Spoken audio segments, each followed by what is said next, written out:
2024 সেশনে যারা engineering, pharmacy এবং এগ্রিকালচার নিয়ে পড়তে চাইছো, এই ভিডিওটি তাদের জন্য। তোমরা যারা সায়েন্স ব্যাকগ্রাউন্ড থেকে ভাবছো আগামী দিনে ইঞ্জিনিয়ারিং পড়বে বা ফার্মেসি পড়বে বা এগ্রিকালচার নিয়ে পড়াশোনা করবে, তো তাদের জন্য বেশ কিছু এন্ট্রান্স এক্সাম আছে যেগুলোর মাধ্যমে গভর্নমেন্ট কলেজে চান্স পাওয়ার জন্য এই এন্ট্রান্স এক্সামগুলো দিতে হয়। সঙ্গে তোমরা কোনো প্রাইভেট কলেজেও যখন ভর্তি নিতে যাবে তখনও এই এন্ট্রান্স এক্সামের মাধ্যমে তোমাদের কাউন্সিলিং থ্রুতে অ্যাডমিশন নিতে হবে। তো সেই ইনফরমেশনগুলো জেনুইন সমস্ত এইচএস ক্যান্ডিডেটদের কাছে থাকে না। তো সেই ইনফরমেশনগুলো দেওয়ার জন্য আমি এখন আছি techno.net। এটা শেখপাড়া বাজারে, এটা একটা সাইবার ক্যাফে যেখানে বিভিন্ন অনলাইন ফর্ম ফিল আপ করানো হয়। তো সেখানে আজকে জানাবো তোমাদেরকে তোমাদের এই ইঞ্জিনিয়ারিং, ফার্মেসি এবং এগ্রিকালচার ভর্তি হওয়ার জন্য কোন এক্সামটি দিতে হবে তোমাদের, এবং সেই এক্সামের ফর্ম ফিল আপ কীভাবে করবে, আর এক্সামের ফর্ম ফিল আপ কখন শুরু হচ্ছে, লাস্ট ডেট কবে, এবং এর এক্সামটা হবে কবে, সমস্ত ডিটেলস জানাবো। আমাদের সঙ্গে আছে মুর্শিদ স্যার। মুর্শিদ স্যারকে প্রথমেই অনেক ধন্যবাদ যে আমাদেরকে টাইম দিয়েছেন। তো তিনি আজকে দেখাবেন যে এই ফর্ম ফিল আপটা কিভাবে করতে হবে, আর ডিটেলসটা তিনি আজকে আমাদের জানাবেন। আমরা চলে এসেছি এখন কম্পিউটার স্ক্রিনে। এখানে আমাদের প্রথম যেটা মনে রাখার বিষয় সেটা হচ্ছে আমাদেরকে জয়েন্টের মেনটা দিতে হবে। তো জয়েন্টের যেটা মেন এক্সামিনেশন সেটার ডেট অলরেডি ঘোষণা হয়ে গেছে 28/4/2024 তারিখ রবিবার। এটা দুটো সেকশনে পরীক্ষাটা হয়ে থাকে, পেপার অন এবং পেপার টু। পেপার অনটা ম্যাথামেটিক্স এবং পেপার টুটা যেটা সেটা ফিজিক্স এবং কেমিস্ট্রি। পেপার ওয়ানের এক্সামটা 11টা থেকে 1টা পর্যন্ত হয়, আর পেপার টু এর এক্সামটা হয় 2টো থেকে 4টে পর্যন্ত।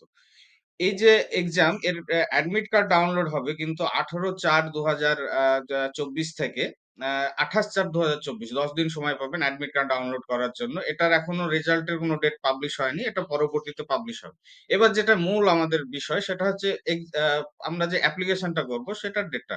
তো অ্যাপ্লিকেশন আমাদের শুরু হচ্ছে 28/12/2023 তারিখ থেকে, এটা চলবে 31/1/2024 পর্যন্ত। 28/12/2023 তারিখে এটা শুরু হয়েছে এবং এটা চলবে 31শে জানুয়ারি 2024 পর্যন্ত। এই যে আপনারা দেখতে পাচ্ছেন এখানে 28/12/2023 থেকে শুরু হয়েছে এবং এটা চলবে 31/1/2024 বুধবার পর্যন্ত। এটা অ্যাপ্লিকেশনটা আপনারা করতে পারবেন, এবং অ্যাপ্লিকেশনে যদি কোনো ভুল ত্রুটি হয়ে থাকে অ্যাপ্লিকেশনের পর, সেজন্য আপনাদের কারেকশনেরও সুযোগ দেওয়া হয়েছে। কারেকশনটা হবে 3/2/2024, অর্থাৎ 3rd ফেব্রুয়ারি 2024 থেকে 5th ফেব্রুয়ারি 2024 সোমবার পর্যন্ত, মানে মাত্র 2টো দিন সময় দেওয়া থাকবে কারেকশনের জন্য। তো অ্যাপ্লিকেশনের পর অবশ্যই আপনারা নজর দিবেন, যেখানেই আপনারা অ্যাপ্লিকেশন করুন নির্ভরযোগ্য প্রতিষ্ঠান থেকে অবশ্যই আপনারা অ্যাপ্লিকেশনটা করবেন যারা অভিজ্ঞ এই বিষয়ে। এবং অ্যাপ্লিকেশন যেখানেই করুন না কেন আপনি একবার ভেরিফাই করে নেবেন, দেখে নেবেন যে কোথাও কোনো ভুল টুল রয়েছে কিনা। যদি সেটা থেকে থাকে তবে আপনারা 2 দিনের মধ্যে সেটা কারেকশন করে নেবেন। এবার চলে আসি আমি অ্যাপ্লিকেশনটা কিভাবে করতে হবে। তো আমরা আমরা চলে আসলাম কিভাবে অ্যাপ্লিকেশন প্রসেসটা করতে হবে। সেই প্রসেসিংটা আপনাদেরকে স্টেপ বাই স্টেপ এখন আমি বুঝিয়ে দেব কিভাবে করতে হবে, যাতে আপনারা যেখানেই করুন না কেন আপনারা নিজেরাও যেন এই অ্যাপ্লিকেশনটা বুঝে নিতে পারেন। তো আমাদের যে ওয়েবসাইটটা অ্যাপ্লিকেশনের জন্য সেটা হচ্ছে wbjeeb.in। এই ওয়েবসাইটে আপনাদেরকে যেতে হবে। এখানে আপনারা দেখতেই পাচ্ছেন wbjeeb.in/wbjee এক্সাম স্ল্যাশ। এই ওয়েবসাইটে আসার পর আপনাদেরকে যেটা এখানে কয়েকটা ইনফরমেশন রয়েছে, ইম্পর্টেন্ট ইনফরমেশন ক্যান্ডিডেটদের জন্য যারা অ্যাপ্লিকেশনটা করবে, সেগুলো আপনারা পড়ে নিতে পারেন। সবগুলোই পড়ে নেবেন অবশ্যই অ্যাপ্লিকেশন শুরু করার আগে, প্রসেস শুরু করার আগে। দিলাম, এবারে আসি যে সিলেবাসের বিষয়টা নিয়ে। এর আগে আমি একবার আলোচনা করলাম যে পরীক্ষাটা হবে দুটো পেপারে, একটা হচ্ছে ম্যাথ প্রথম পেপার এবং দ্বিতীয় পেপার হবে ফিজিক্স কেমিস্ট্রি। তো আমি এই বিষয়টা একটু সহজে একটু বুঝিয়ে দিই।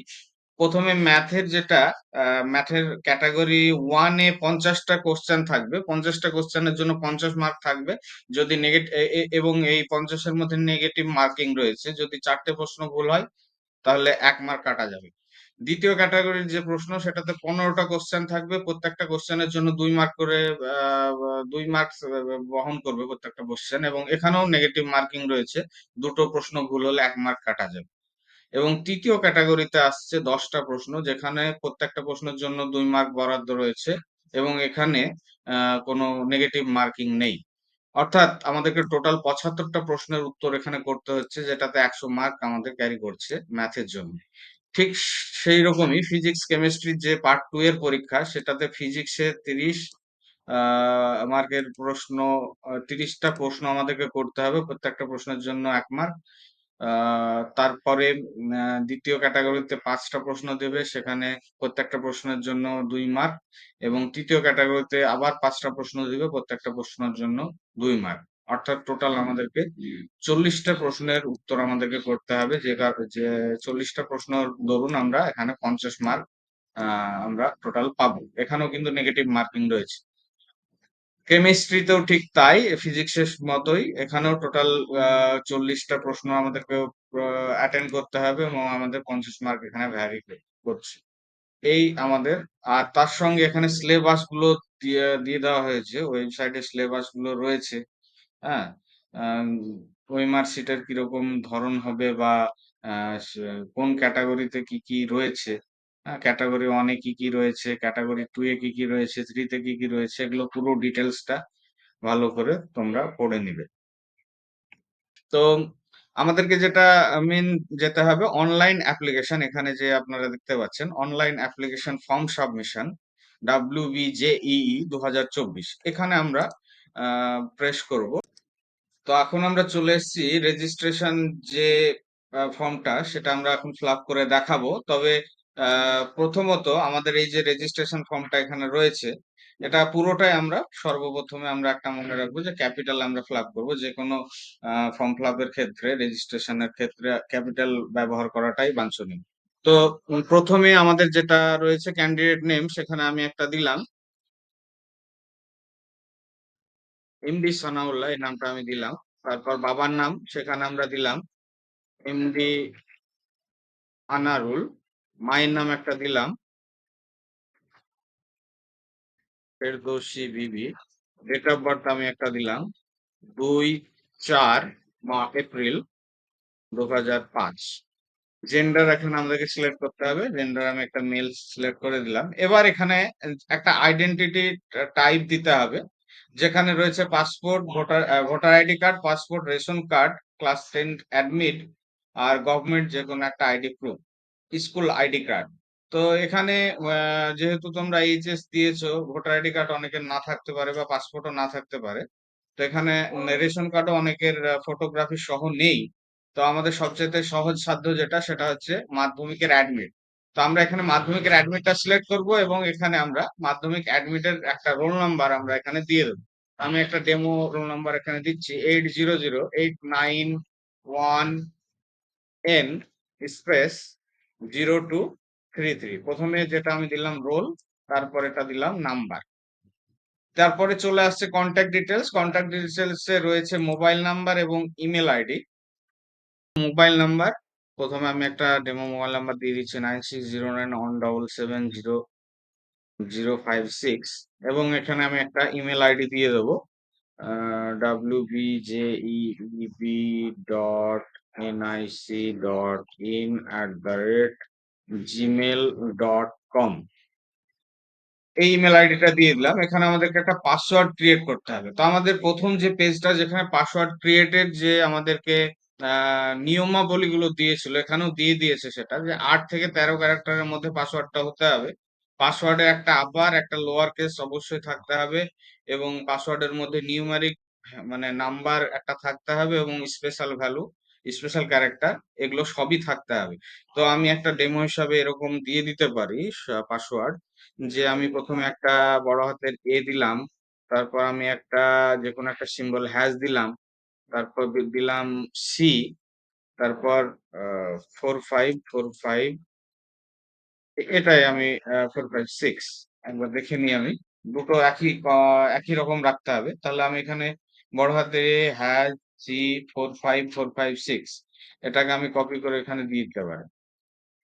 দুটো একই হয়ে গেল, সেম পাসওয়ার্ড। এবার এখানে এই যে সিকিউরিটি পিনটা রয়েছে, এখানে যে এই যে ছবিটা রয়েছে সিকিউরিটি পিনের, এই ছবিটা আমাদেরকে দেখে এখানে বসাতে হবে, 49313J।